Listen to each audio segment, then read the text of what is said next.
दोस्तों, ट्रांसपोर्ट में एक ट्रैफ़िक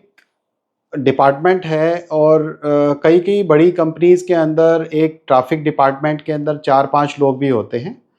ट्रैफ़िक डिपार्टमेंट में काम करना अपने आप में एक चैलेंजिंग होता है और उसमें ज़्यादा से ज़्यादा जो फ़ोकस होता है, वो होता है कि कंपनी का डायरेक्ट जो कॉस्ट है, वो हम कैसे रिड्यूस करें, कैसे कम करें और कैसे अपने प्रॉफ़िट को बढ़ाया जाए। तो इसमें अगर मैं बात करूँ ट्रैफ़िक स्किल्स की या आप कैसे एक बेहतर ट्रैफ़िक इंचार्ज या ट्रैफ़िक मैनेजर बन सकते हैं, तो जैसा कि मैंने फ़ील किया है अपने 25 सालों के एक्सपीरियंस में, ट्रैफ़िक एक बहुत अपने आप में एक कला है। अगर आप ट्रैफ़िक की सेंस डेवलप करना चाहते हैं या फिर गाड़ी लगाना सीखना चाहते हैं,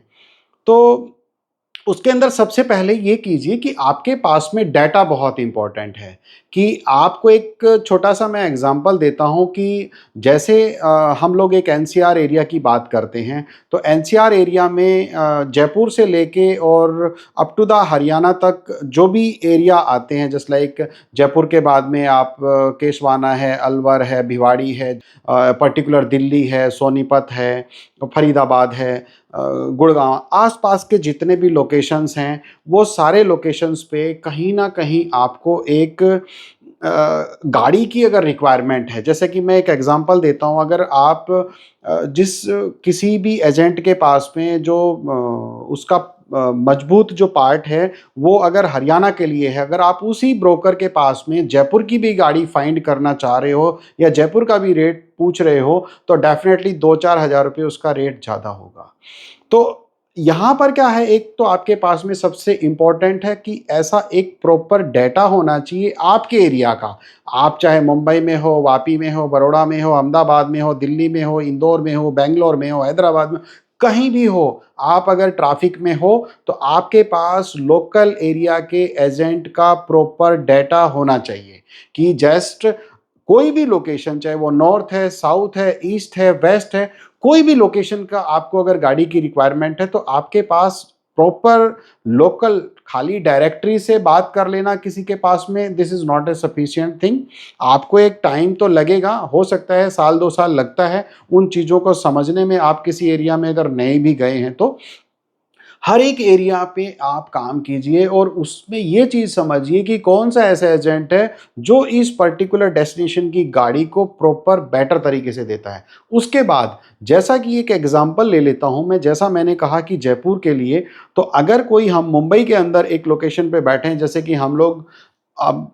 कलंबोली के अंदर बैठे हुए हैं, कलंबोली के अंदर अपना ऑफ़िस है और वहाँ से हमको अगर जयपुर की गाड़ी हायर करनी है, तो हमको क्या करना है, ये ऐसा नहीं है कि एक रैंडम लिस्ट से सबको फ़ोन लगा लेना है, कि हमको पहले ये फाइंड करना है कि जयपुर के सराउंडिंग एरिया के एजेंट कितने हैं। हो सकते हैं कि 5, 10 या 15 ही होंगे, तो उसमें से आप रेक्टिफ़ाई कीजिए कि जो ट्रस्टेड हैं, जो कि एक अच्छी नाम रखते हैं, अच्छी पकड़ है और उनके पास एक ट्रस्टेड गाड़ियाँ होती हैं, उस ब्रोकर के मैक्स टू मैक्स आप 4 या 5 लोगों को कॉल लगा लीजिए, तो आपके पास एक बेटर उनका कोट आ जाएगा। जैसे कि एक एग्ज़ाम्पल ले लेते हैं, आपको 25 टन की गाड़ी बॉम्बे से और जयपुर तक की गाड़ी लगानी है, तो आप जयपुर दिल्ली ट्रांसपोर्ट को फ़ोन लगाएँगे, तो जयपुर दिल्ली ट्रांसपोर्ट आपको बताएगा कि मेरी जो गाड़ी है वो इस रेट में खड़ी है। जैसा कि उन्होंने कहा कि उनके पास में जो गाड़ी है वो ₹3500 पर टन की गाड़ी है, 25 टन के शिपमेंट की। अगर आपको एक जजमेंट आ जाता है कि ₹3500 एक ट्रांसपोर्टर ने, एक एजेंट ने बोला है, आप दूसरे को पूछिए, हो सकता है वो 3400 का रेट दे, हो सकता है एक ₹3600 का रेट दे और हो सकता है एक ₹3700 का रेट दे। तो उसमें जो ज़्यादा रिलायबल है, आप उसके साथ में जा सकते हैं और बात कर सकते हैं। 3500 का भी बात कर सकते हैं, 3400 का भी, और उसके बाद ₹3300 में भी गाड़ी लगा सकते हैं। ये डिपेंड करता है आपकी कम्युनिकेशन स्किल्स पे और आपके एडवांस और बैलेंस देने के पैटर्न पे, कि आप कितने टाइम पे उन लोगों को, एडवांस एजेंट को प्रोवाइड करते हैं और कितने टाइम पे उनको बैलेंस देते हैं।